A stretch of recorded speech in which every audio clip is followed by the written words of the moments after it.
O Senado Federal aprovou ontem a proposta de emenda à Constituição, uma PEC que institui o estado de emergência para permitir ao governo federal a criação e ampliação de programas sociais. A medida é adotada para que os pagamentos não violem a legislação eleitoral, que proíbe a criação de benefícios destinados a pessoas físicas em ano de eleição. A PEC foi aprovada em primeiro e segundo turno. O texto prevê um pacote social até o fim do ano. É isso mesmo.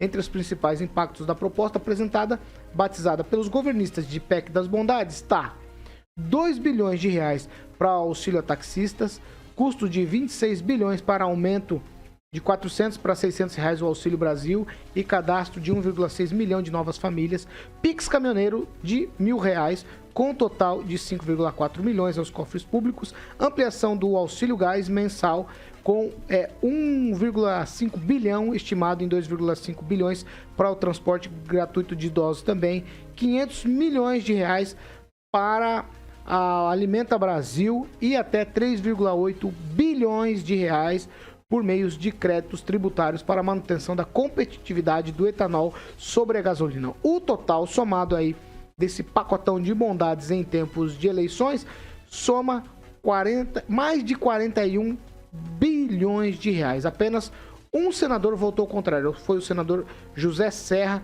Ele questionou toda a discussão. Vou abrir aspas aqui para uma fala do Serra.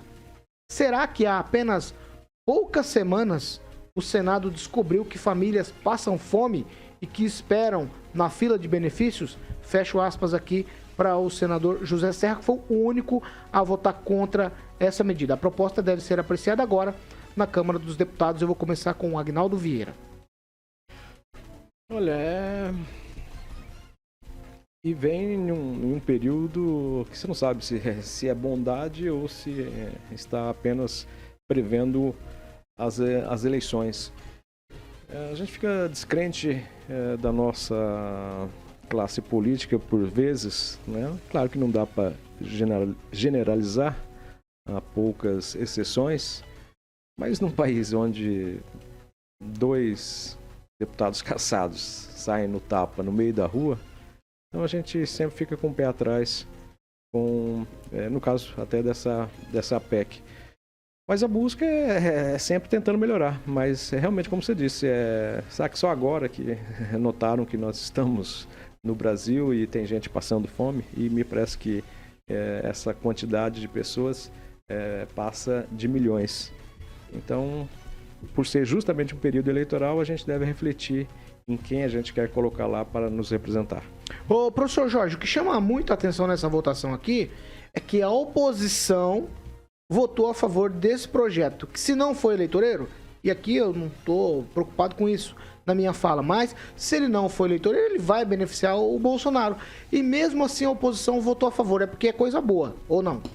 Ô Paulo, a oposição conseguiu colocar na redação que o governo federal não pode fazer propaganda oficial com essas, aspas, benesses.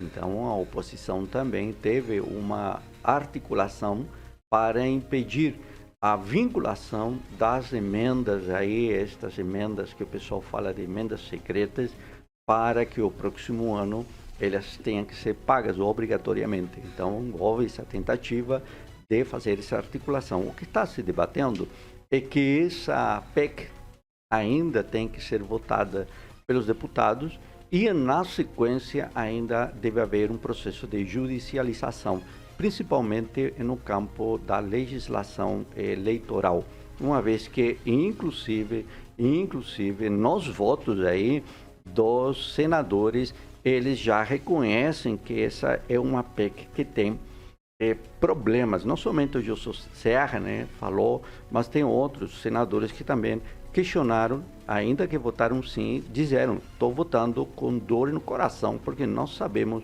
para que isto está sendo feito. Então, creio que o debate ainda não concluiu, o dinheiro não chegou até o bolso das pessoas e o Agnaldo falou muito bem. O Bolsonaro descobriu, porque está perdendo nas pesquisas a eleição a presidente da República, que tem pessoas passando fome. Pamela Bussolini. Paulo, Sobre o que o Serra falou, será que só agora que eles descobriram, né, os senadores descobriram que as pessoas estão, né, passando necessidade? Na verdade, vários projetos foram mandados, né, para o Senado e eles sentaram em cima por muito tempo, desculpa o termo que eu vou usar, mas cagando pro povo, né? Então agora que vem a pressão popular, que as pessoas começam a tomar conhecimento, aí eles se mexem.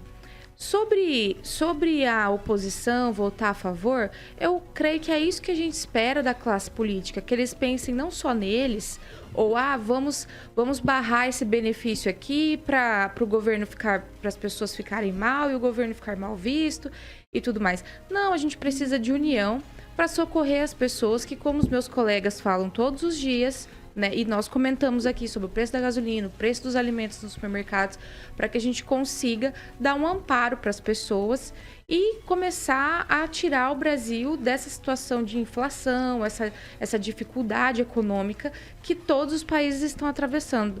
Eu até estava lendo dias atrás o New York Times e o economista da ONU estava, inclusive, elogiando algumas atitudes aí do governo sobre os fertilizantes, porque isso vai garantir a segurança alimentar. Agora, fato é que não adianta a gente fazer N manobras para garantir a segurança alimentar ou ter aí o fertilizante garantido se a gente não ajudar os caminhoneiros a escoar essa produção, né? Nós sabemos que nós precisamos e muito deles para escoar tudo que nós produzimos no Brasil.